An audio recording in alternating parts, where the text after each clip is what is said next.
okay. Injuries starting to mount. Kind of showed up today with Demetrius and Tony Burnett both having ankles from Saturday, not being able to practice.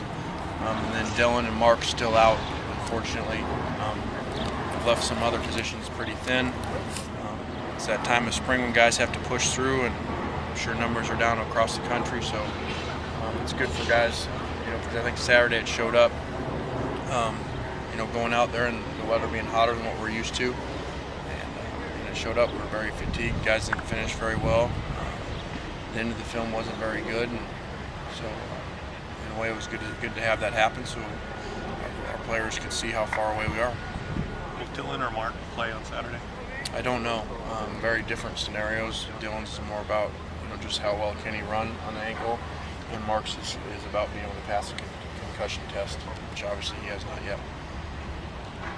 You mentioned the other day, you mentioned a couple of times about Matt being frustrated at times. I mean, what kind of mentality does he usually have? What kind of mentality do you want your quarterback to have in these types of situations? Well, you want him to be aggressive, but you want him to be very intelligent on how he's being aggressive. And what happens is when guys get frustrated, whether that's because of them playing poorly, players around them playing poorly, or the score at that time, guys tend to make more errors. And so that's what you have to fight through.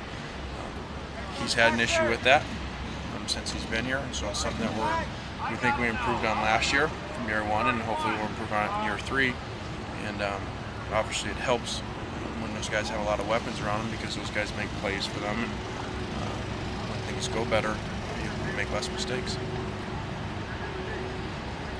Markeith Ambles was over on the side again today. Was that a punishment thing or a rehab thing?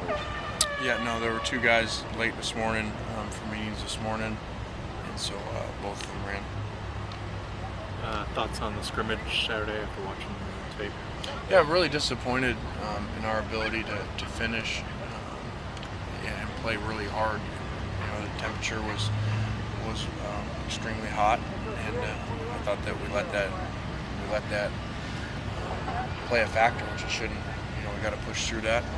We got to play extremely hard and way too many loafs. And it's just a reminder of we're in spring, we're not in fall, thankfully. And we need to.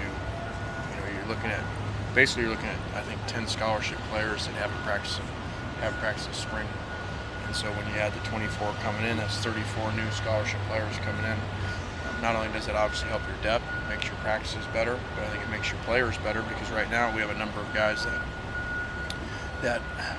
we find them coasting a little bit because there is no one behind them. And so they know regardless that they can't be demoted. So that's hopefully something we'll fix in the fall. I know you mentioned Hayes Pollard the other day, but Will Andrew and Marquise Simmons were the two top tacklers, and it seems like both of them, Will Andrew's been pretty good, it seems like, throughout, and Marquise Simmons has come on lately. What did you see out of those guys on film, and what have you seen out of those two overall? Yeah, Will is playing extremely well, really getting us lined up and making plays himself. So that's good to see. Marquise has come along. Someone who really hasn't done anything here. He's been here for 3 years, and so it's good to see. Those are some of the guys taking advantage of the situation. That would probably be on a normal situation here before years ago, would be on the third team, and now they're playing with the first team for us. A lot of the other schools have their spring games on TV or live online or whatever, and you guys don't. Is that something you want to change in the future? Did you not think it's that important for the publicity of that? Well, ours is going to be parts of it. It is going to be on. I don't know what they finalize as far as how much of it, but I know that they are recording it. We're going to put certain parts of it, I think, scale it down, and you can put it into a TV show maybe. Fox Sports is, so I know it will be available in some fashion. I mean, like these other schools have it like on ESPN, and it's live, and they kind of make a big deal out of it. Yeah, they have 92,500 people on it too, so it makes it a little bit different environment. So it's a difference of the South and being out here, and it just is what it is. And I go back to we had 51,000 at Tennessee for our first spring game, and there were 40,000 people there 2 hours before for the walk. So it doesn't make it good or bad. It's just very different. So I think that's why, if you look at the games being telecast on the bigger networks, I think you're going to find basically the Big 12 or the SEC. Is Red Ellison going to have to play fullback because of necessity? I mean, it looks like Barkley's just taking pressure up the middle and nothing can be done about it. Is your gut instinct that Red Ellison's starting fullback? Well, he's going to have to play back there a lot, with someone being the only other guy and someone being in his first semester here. So Rhett's very valuable to us in special teams, online, tight end, and movement. And really, prior to getting banged up, has really had a good spring. So we're going to look for him to do a lot for us in the fall. What do you think of the NCAA saying you can't subscribe to certain recruiting services? It didn't matter to me. I really didn't have a thought, or it didn't affect anything we do. What about there's been a lot of stuff written about how some schools are paying over $20,000 a year in services for information. Yeah, I don't have we have enough of our own issues. I'm not worried about other people's. Do you think is that standard policy from your experience to pay that much? Not that I know of. Have you paid that much for a recruiting service? No. It seems like something of a QB pecking order's been established here recently. I mean, you talked about Scroggins being the leader for number 2. Is Kessler kind of gone ahead to be the number 3 at this point anyway?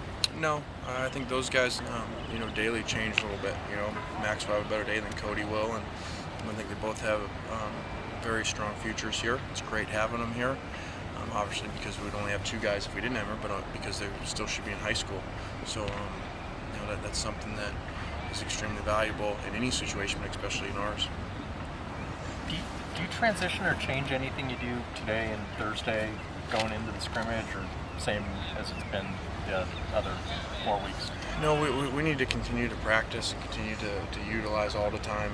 And so, we won't have a walkthrough Thursday like we kind of done in years before and stuff. We need to continue to develop our personnel and our roster and worry about the game on Saturday.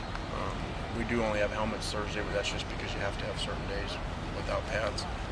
Other than that, we're full speed ahead. Did you do little service team-esque stuff today? Yeah, we did. Just some stuff that we don't get. For our defense, ran some stuff that our offense doesn't run that other people in the conference do, and then we ran some looks that our defense doesn't do that we'll see this year. And so that had nothing to do with the fact that the spring game is coming up. That it's just something you wanted to work on. No, nothing at all. Good. All right, thanks, guys.